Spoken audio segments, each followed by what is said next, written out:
सिद्धेभ्यः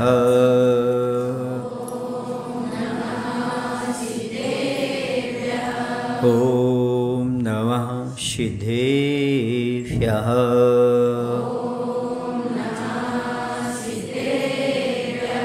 ॐ नमः सिद्धेभ्यः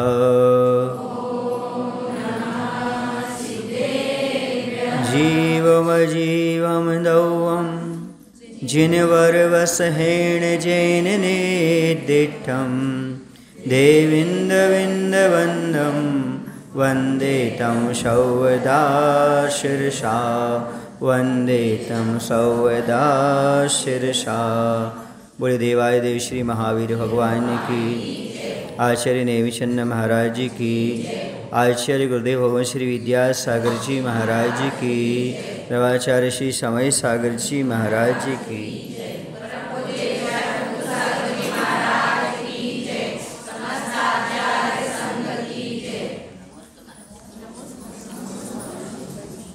पिछले प्रवचन में हमने देखा था प्राण का प्रकरण चल रहा है। मुख्य रूप से 4 प्राण होते हैं। प्राण किसे कहते हैं? जिसके संयोग से यह जीव जीवन अवस्था को प्राप्त होता है और जिसके वियोग से मरण अवस्था को प्राप्त होता है उसे प्राण कहते हैं। प्राण मुख्य 2 प्रकार के होते हैं, द्रव्य प्राण और भाव प्राण। द्रव्य इंद्रिय आदि को द्रव्य प्राण कहते हैं और भाव इंद्रिय आदि को भाव प्राण कहते हैं। तो संक्षिप्त से 4 प्रकार के प्राण थे, इंद्रिय, बल, आयु और श्वासोच्छ्वास। इंद्रिय प्राण किससे कहते हैं? द्रव्येंद्र के निमित्त से उत्पन्न हुआ जो छायोश्रमिक भाव है उसको इंद्रिय प्राण कहते हैं। और बल प्राण किससे कहते हैं? अनंत शक्ति के एक भाग प्रमाण मन वचन काय के निमित्त से उत्पन्न हुए बल को बल प्राण कहते हैं।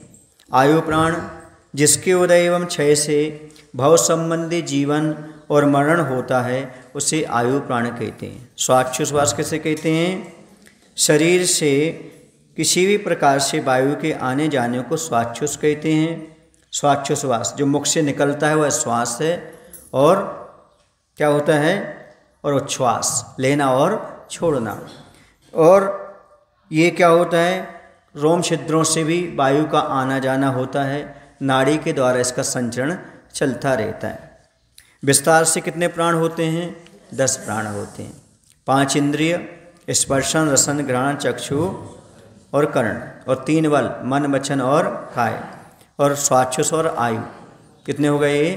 10 प्राण। अब अपन को ये समझना है कौन सी इंद्रिय जीव के कितने प्राण होते हैं। ठीक है ना? इंद्रिय आदि कितने प्राण होते हैं कौन से जीव के समझना है। तो एक इंद्रिय जीव के कितने प्राण होते हैं? तो 4।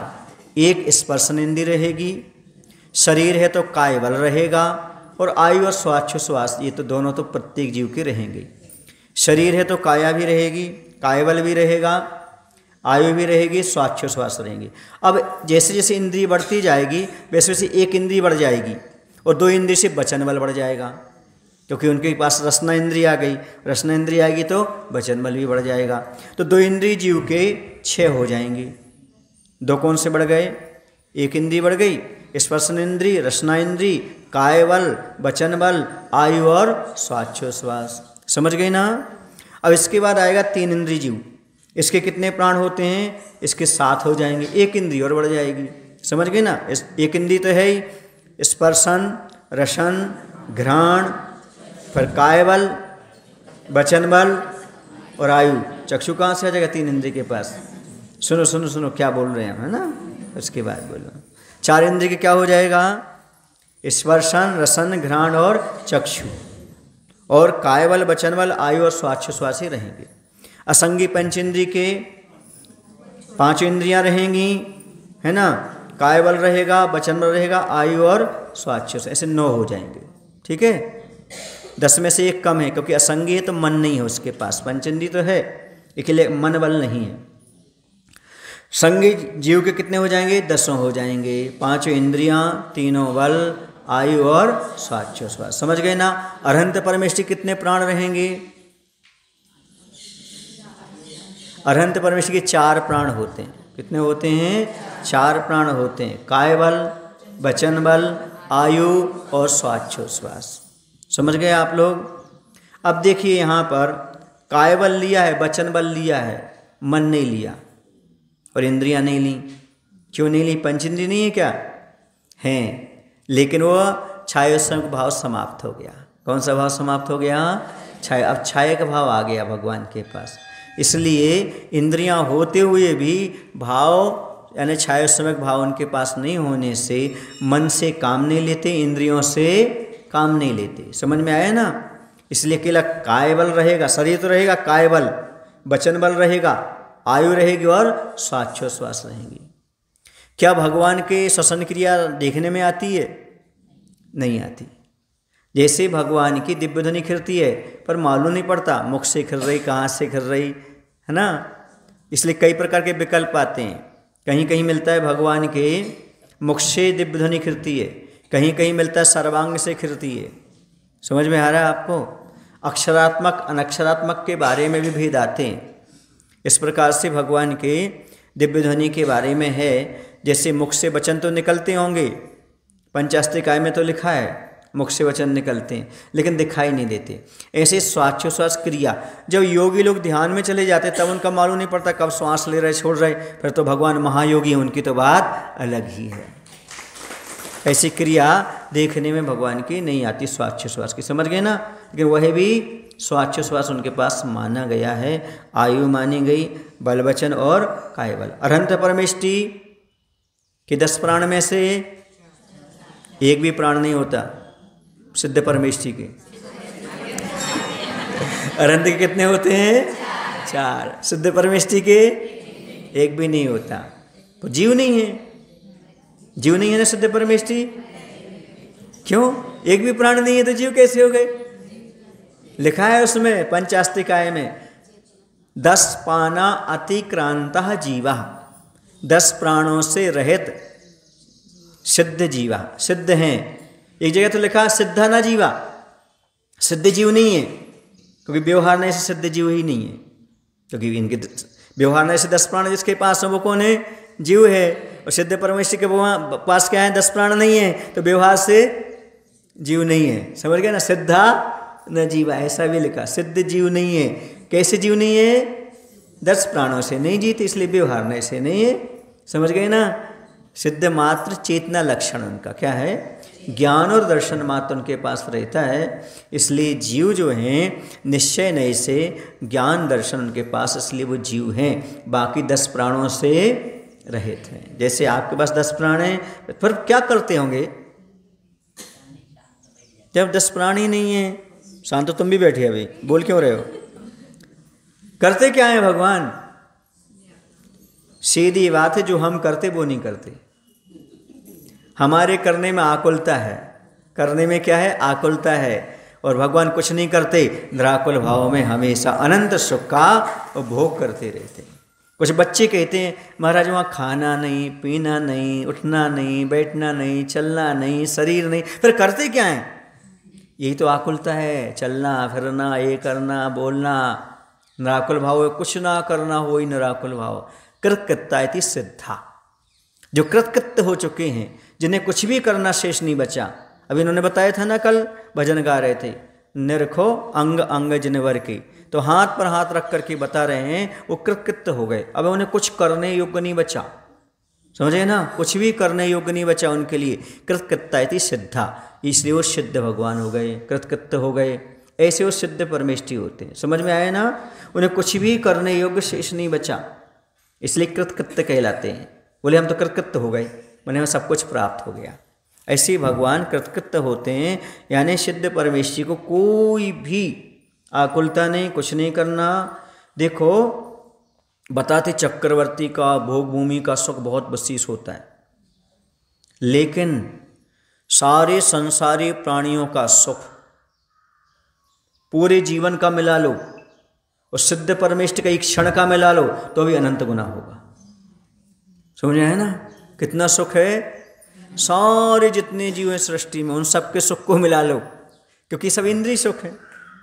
और भगवान को कौन सा सुख है? अतीन्द्रिय सुख है, आत्मा का सुख है। ऐसा सुख है वो। समझ गए? जहाँ कोई आकुलता नहीं। आपके कौन से सुख में आकुलता नहीं है? ये बताओ। अब ये खाने की आकुलता हुई, ज़्यादा खा लिया तो आकुलता, बोलो ना। सो लिया, अरे सोते सोते जो है ना यहाँ नस चढ़ गई, ऐसा हो गया, उसमें आकुलता। किस चीज़ में आकुलता नहीं है आपके सुख में? महाराज जी आ गए, अच्छा लग रहा ना, पर आ गए, बोलो ना। आने के साथ क्या जुड़ा हुआ है? गए। पुत्र तो उत्पन्न हो गया, हो और सूर्योदय हो, सीधी सी बात है। सुख मिल, हर चीज के साथ लगा हुआ है। अब आप लोग नहीं देखते, नहीं ध्यान देते तो क्या करें?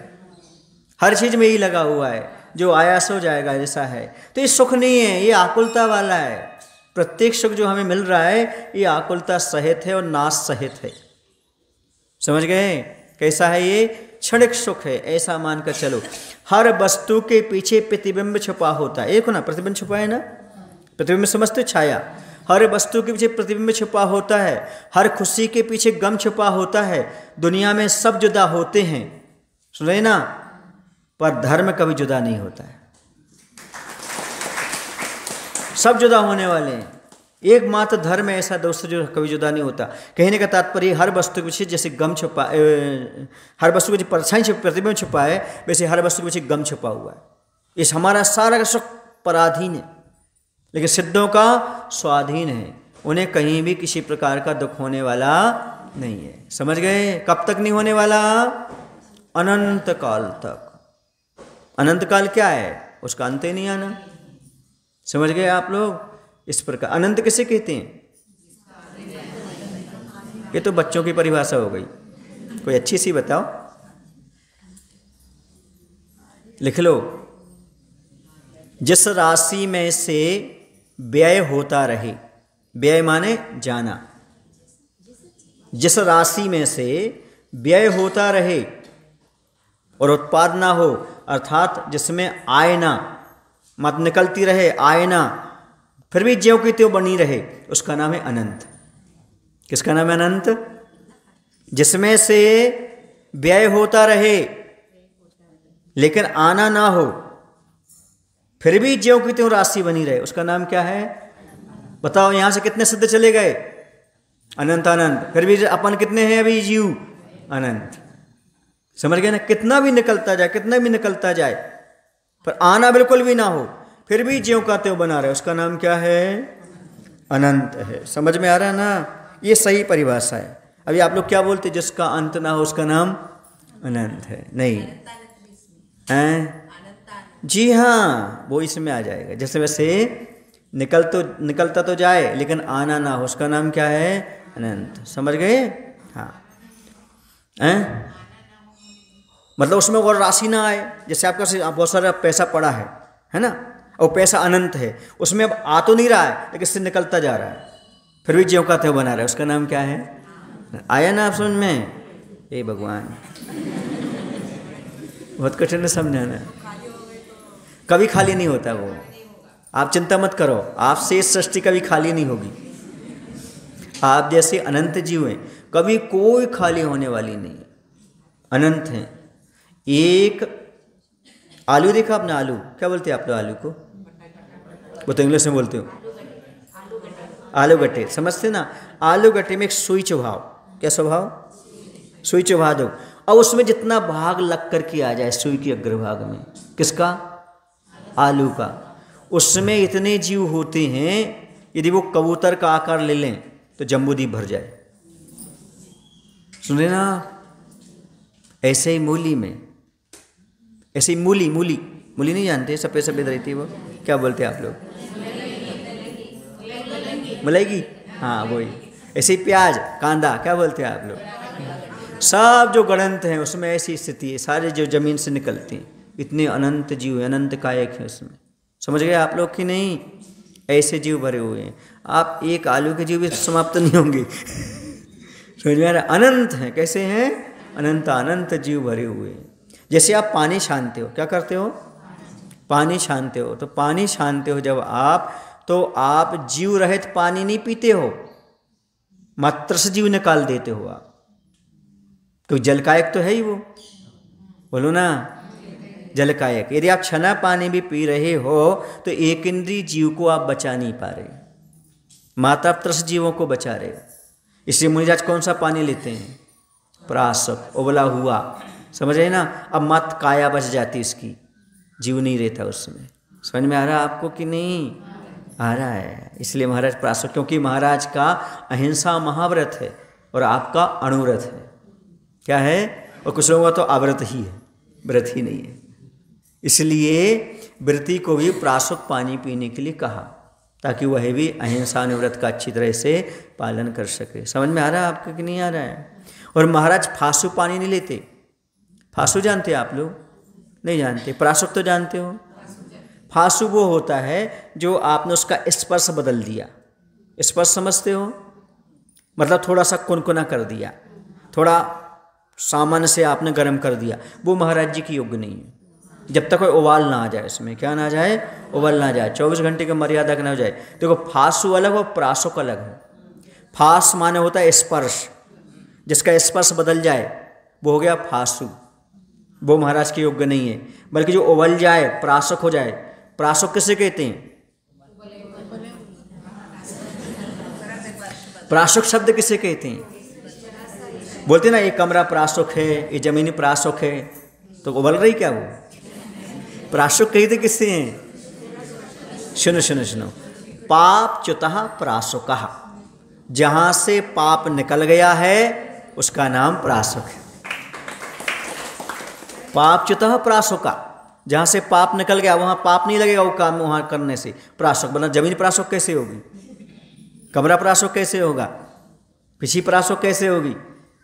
जहां से पाप निकल गया उसका नाम क्या है? प्राशक है। इसलिए महाराज को अब कोई पाप नहीं लगेगा, कोई दोष नहीं लगेगा, क्योंकि आपने गर्म करके दिया है। और आपका त्याग तो है नहीं है, क्योंकि आप ग्रस्त हैं, इसलिए आप उबाल सकते पानी के लिए। महाराज नहीं कर सकते ये। ऐसा में आपको पाप च्युतः प्राशका, जहां से पाप निकल गया उसका नाम क्या है? प्राशक है। अब समझ लेना अच्छी तरह से। सब्जी प्राशक करो, महाराज प्राशक जमीन पर चलते हैं। अब आपका उबलती हुई जमीन पर तो कैसे करेंगे? प्राशक का मायना समझो, ठीक है। कुछ बातें आपको हम ऐसी बताएंगे जो आपको किसी ने नहीं बताई होंगी। पूछो क्यों? क्योंकि आचार्य जी के पास हम रहे हैं कितने वर्ष तक? 7 वर्ष तक। कितने वर्ष तक? मुनि बनने के बाद। तो उनसे जो सीखा है वो हम आपको बता देते हैं, ठीक है। प्राशक ऐसा हुआ है, प्राशक बन जाता है। आई समझ में? चलिए अब आगे चलते हैं। कोई कभी कभी, अब क्योंकि प्राण की बात कर रहे, जीव की बात करें, तो बताना पड़ेगा आपको। छने पानी में एक इंद्रिय जीव नहीं बचते, अर्थात एक इंद्रिय जीव का आप पालन नहीं कर सकते बचाने का। इसलिए आप लोग छना पानी उपयोग करते हो, ग्रस्त, समझ गए ना। इसलिए आप लोगों का क्या होता है? मात्रस जीवों के घास से बच जाते हो, समझ गए। बाकी एक इंद्रिय आदि जीवों के घास से नहीं बच पाते। चलिए अब आगे चलते। क्योंकि एक इंद्रिय जीव, बताओ जल का एक जीव किसे कहते हैं? जो जल को काया बना कर रहे उसका नाम क्या है? जल का एक। अब छानने से कैसे निकल जाएंगे वो? हाँ हाँ, चलिए अब यहाँ पर अपने चल रहा था, प्राणों की व्यवस्था हो गई। अब द्रव्य आदि जो प्राण यहाँ पर बताए हैं वो किस नए की अपेक्षा से बताएं? तो द्रव्य आदि जो आदि प्राण हैं, द्रव्येंद्रिय आदि प्राण हैं, वह अनुपचरित असद्भुत व्यवहार नए की अपेक्षा से हैं। और जो भाव इंद्रिय आदि भाव प्राण हैं, वह भाव इंद्रिय आदि छायोस्मिक भाव जो प्राण हैं वह अशुद्ध निश्चय नए की अपेक्षा से हैं। जो सत्ता है, चैतन्य है, बोध है, जो शुद्ध भाव हैं, वह निश्चय नए की अपेक्षा से है। समझ गए ना? ज्ञान दर्शन आदि शुद्ध निश्चय नए की अपेक्षा से है, समझ गए। और द्रव्येंद्रिय आदि जो द्रव्य प्राण है वो अनुपचरित असद्भुत व्यवहार नए की अपेक्षा से हैं। किसकी अपेक्षा से हैं? अनुपचरित असद्भुत व्यवहार नए की अपेक्षा से हैं द्रव्येंद्रिय आदि द्रव्य प्राण। और भाव प्राण जो है वह अशुद्ध निश्चय नए की अपेक्षा से। और जो ज्ञान दर्शन है, शुद्ध प्राण जो है, चेतना आदि हैं, यह शुद्ध निश्चय नए की अपेक्षा से। समझ गए? इतना समझ लो शुद्ध भाव। अब यहाँ पर तक काले कहा, 3 काल कौन कौन से हैं? भूतकाल, वर्तमान काल, भविष्य काल। पहली भविष्य की सोचने लगते आप। भूत के बाद आता है वर्तमान, वर्तमान के बाद भविष्य काल आता है। समझ गए ना? ये तीन काल में जो होते हैं इतने ही प्राण होते हैं, जितने आपको बताते काले चदुपाना। तीनों कालों में कितने प्राण होते हैं? 4 प्राण जो आपको बताए, उनके भेद होकर के 10 प्राण हो जाते हैं। ये पूरा का पूरा प्रकरण हो गया। अब चलते हैं अपन गाथा नंबर 4 पर। ओ योगो दुवे अपो दंसन नानम च दंसनम चदुधा चक्कु अचक्खु ओहि दंसन मद केवलम नेयम। ओवयोगो पढ़ना है, पढ़ लो।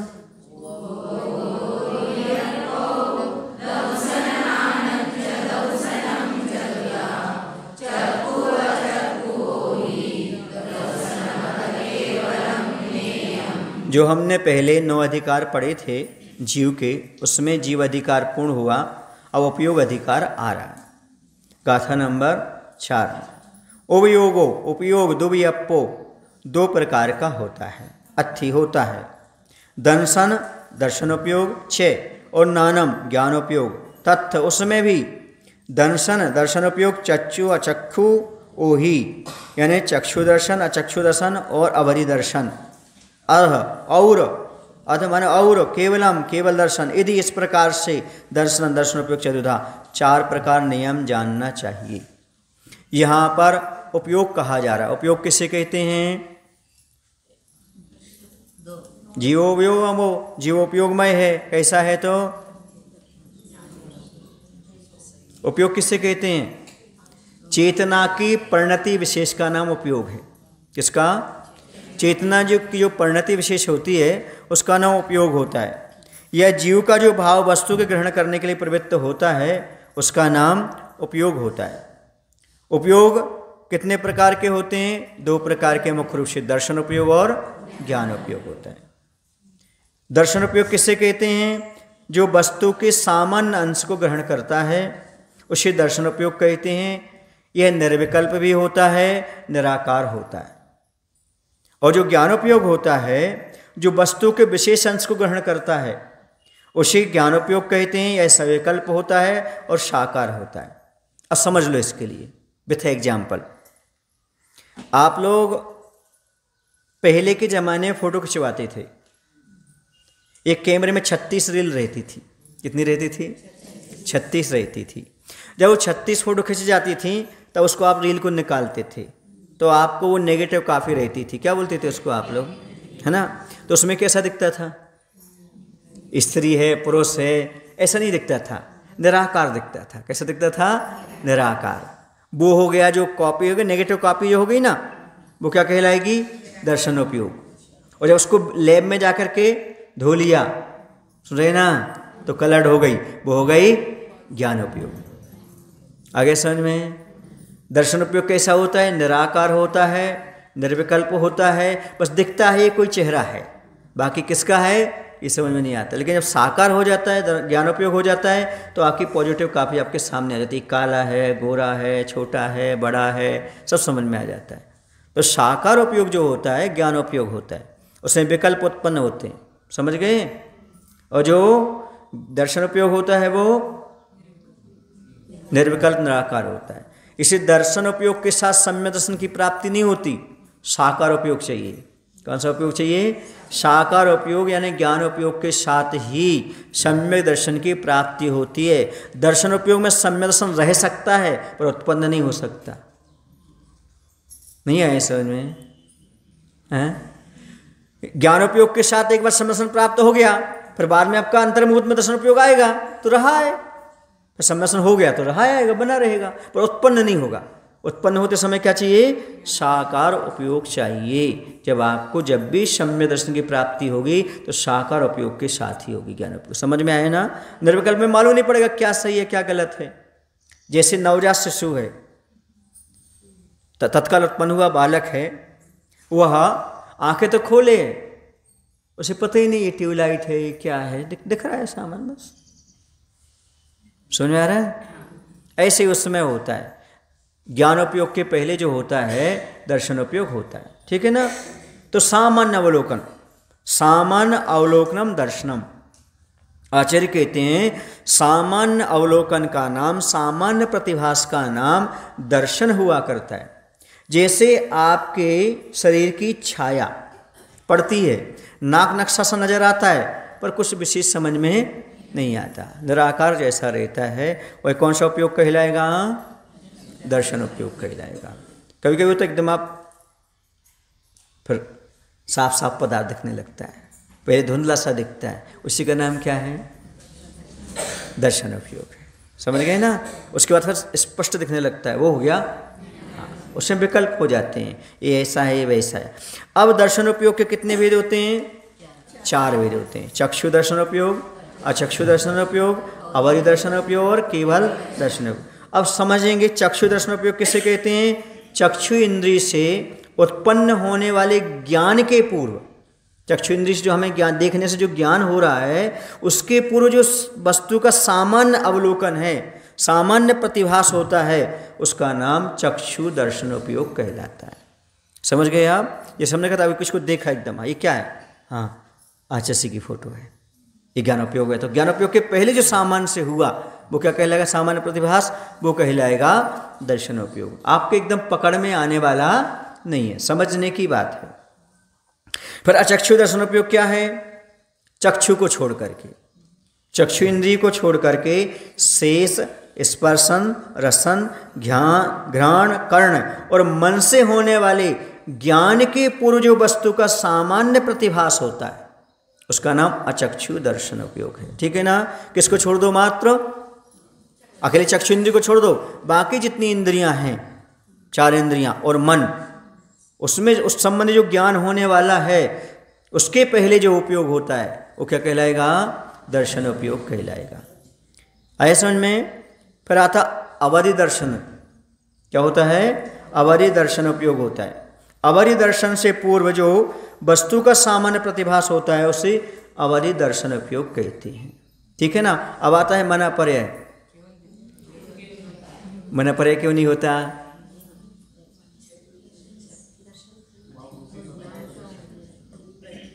देखो ना, ज्ञान कितने होते हैं? 5 होते हैं। तो फिर आप ये ले रहे हैं, चक्षु ले रहे, अचक्षु ले रहे, अवधि ले रहे, मनापर्य ज्ञान क्यों नहीं ले रहे? उनके पास नहीं होता क्या? केवल ज्ञानी के पास केवल दर्शन नहीं होता क्या? महाराज को चक्षु नहीं होती?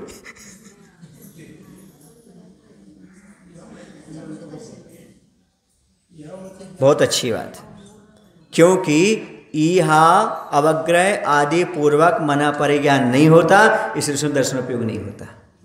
समझ गए? क्या नहीं होता? यह आदि पूर्वक नहीं होता, सीधा डायरेक्ट होता है। दूसरे के मन की बात को जानना सीधा होता है। किसके माध्यम से?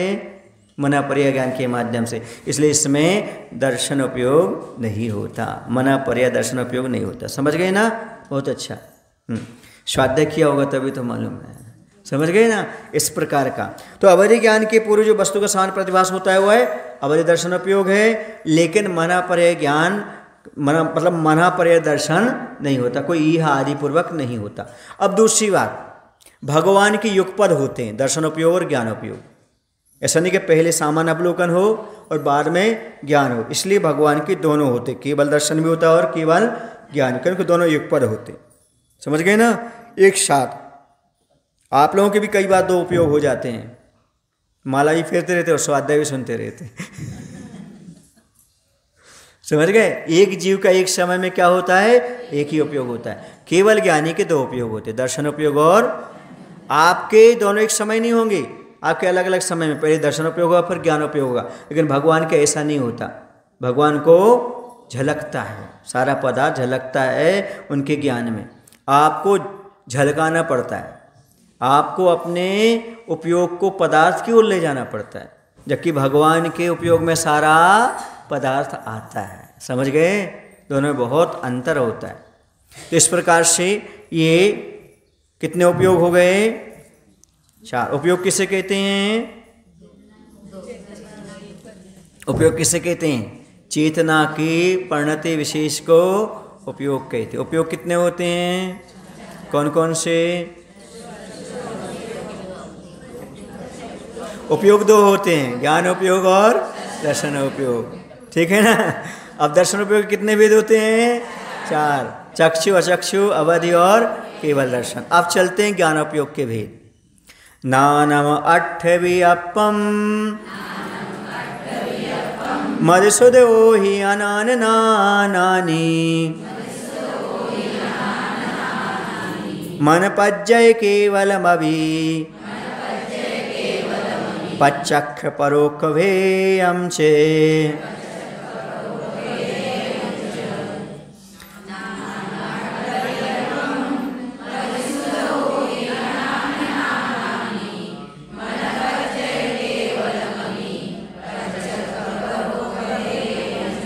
अनाननानि अज्ञान और ज्ञान रूप मति शुद्ध ओहि, मति शुद्ध अवधि, मना पज्जय और मना परे अभि और केवल ज्ञान एवं इस प्रकार नानम ज्ञानोपयोग अट्ठ वियप्पम 8 प्रकार होदी होता है। यह ज्ञानोपयोग परोक्ष और प्रत्यक्ष के भेद रूप होता है। हमने पहले ज्ञान कितने पढ़े थे? 5। ज्ञान बोलेंगे तो कितने आएंगे? 5। और जब ज्ञान उपयोग आएंगे तो 8 आएंगे। क्या आएंगे? क्योंकि ज्ञान उपयोग में 3 कुज्ञान भी आ जाएंगे। क्या आ जाएंगे? 3, ठीक है ना। इस प्रकार से ये क्या हो जाएंगे? कुमति, कुश्रोत, कुअवधि, मति, श्रुत, अवधि, मनापर्यय और केवल। इस प्रकार से 8 प्रकार के उपयोग आ जाएंगे। ये अपन कल देखेंगे। बोले महावीर भगवान की जय। आचार्य विद्यासागर जी महाराज की जय। बोधि समाधि परिणाम शुद्धि स्वात्मोपलब्धि शोक सिद्धि चिंतामणिं चिंतित वस्तुदाने त्वां वन्दमानस्य ममास्तु देवी, त्वां वन्दमानस्य ममास्तु देवी।